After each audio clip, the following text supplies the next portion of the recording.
AM 560, The Answer. Pam Bondi is going through cancer treatments, and she was brought to Congress to talk about the Epstein redactions. Very, very interesting stuff. Not just because Barack Obama and Joe Biden did nothing except protect the Epstein files, and now we know why. Reid Hoffman was his closest friend. And the Democrats now are going to try to imply that Donald Trump is somehow more culpable than Reid Hoffman or Bill Clinton, who invited Jeffrey Epstein to the White House 17 times while he was the sitting president. There's a terrible and tragic irony at play this week because behind these closed doors, the Department of Justice is continuing to cover up and stonewall the courageous Epstein survivors like Liz here. At the same time, the same Department of Justice, led by Harmeet Dillon and others, Todd Blanche, has launched an investigation into E. Jean Carroll and those who supported her successful legal effort that found Donald Trump liable of sexual assault. Liable of sexual assault. That's interesting. Not to mention they moved the statute of limitations, they got the Democrat judge and all the rest of it. But the only thing to ever focus on, every time you hear, and you will hear this, whether it's from news media morons or morons you may know that are still dumb enough or corrupt enough or lie repeatedly enough to be Democrats, they will mention Epstein, and you should simply mention Reid Hoffman, Tom Pritzker, Bill Clinton, and a plethora of other Democrats. Brad, you speak about the corruption of power centers. I think a major one has to be the New York Times. The number one person in the Epstein files from Silicon Valley, which is Reid Hoffman, mentioned 2,600 times, had a multi-year relationship with Epstein. They call each other very good friends. They did deals together. Reid stayed at the trifecta, which is not just the island, but the townhouse and the New Mexico ranch. And if you're going to write about I wonder if they played Naked Twister with Tom Pritzker. You know Tom Pritzker? Silicon Valley, Reid was the one who introduced Epstein to Peter Thiel and Elon Musk and Mark Zuckerberg, organized that famous dinner. How can you not mention that as the root of Epstein's involvement in Silicon Valley? And yet Reid just gets a mention in one sentence of that article along with several other people. It's crazy. I mean, it's not crazy. It's brilliant.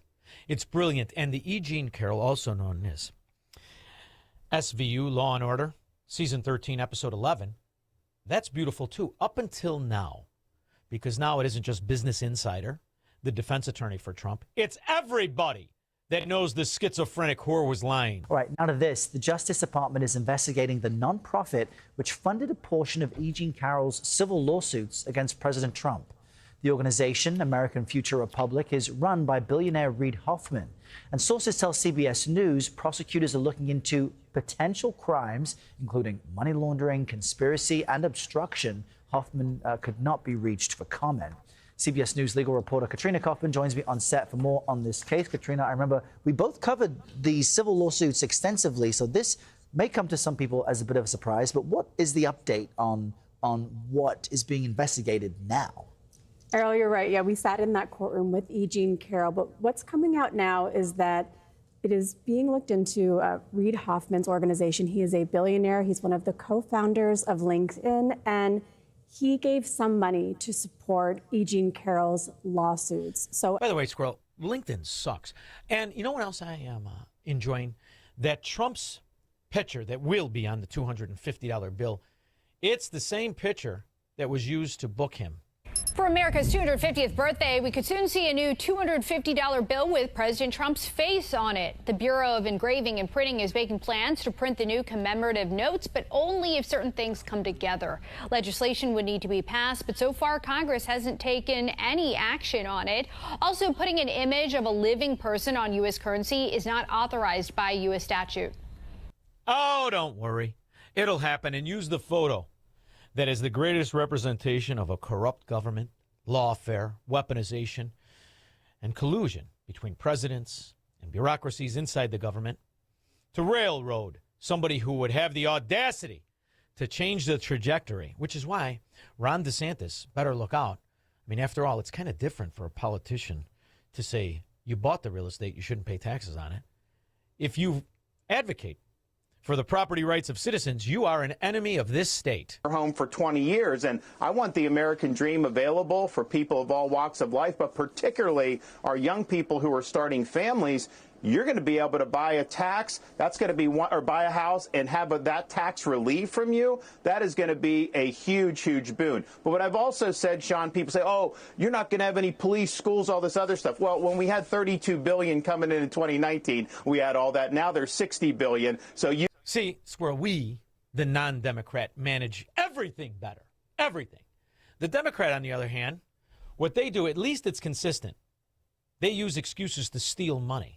Investigative reporter Eric Leonard joins us now from the newsroom with more on what happened to all that money. Eric. Hi, Carolyn and Robert. Well, you may remember seeing Governor Newsom and a bunch of local leaders out in Pasadena in the days after the Eaton and Palisades fires, pledging a $2.5 billion relief package for fire victims. Well, now we know a lot more about all of that money, that a lot of it hasn't been used, and the portion that was distributed actually sent very little directly to fire victims. Instead, much of the spending circulated through state agencies for their fire-related work, and we learned some of the money was even diverted to pay for crowd control in last summer's protests against immigration enforcement. What? They paid protesters. They paid governments.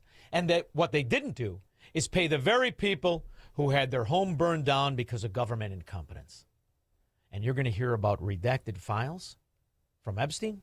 Those aren't half as interesting as the redacted files that prove beyond the shadow of a doubt, from Congresswoman Ilian Omar to Governor Stupid Face Walls and AG Ayatollah Asshat.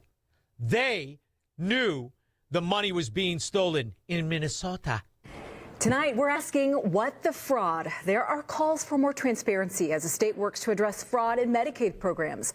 A consultant identified millions of dollars in payments that didn't meet DHS policies. But that report was heavily redacted, meaning information was not shared with the public. And as Callan Gray reports, lawmakers feel they're being left in the dark as they won't let the Republicans see the money trail back to Ilian Omar and the governor, who created those policies specifically to be stolen. We in Minnesota passed a paid family medical leave. You have a child, and I had to go back to work 5 days after my kids were born. This allows you to stay home a certain amount of time. What we know is that gets the child off to a better start. The family works better. We stay in their employers. We get more consistency in that. And we also know you stole the money. 312-642-5600. Marxists, socialists, and communists are not welcome on the Sean Thompson Show on AM 560. The Answer.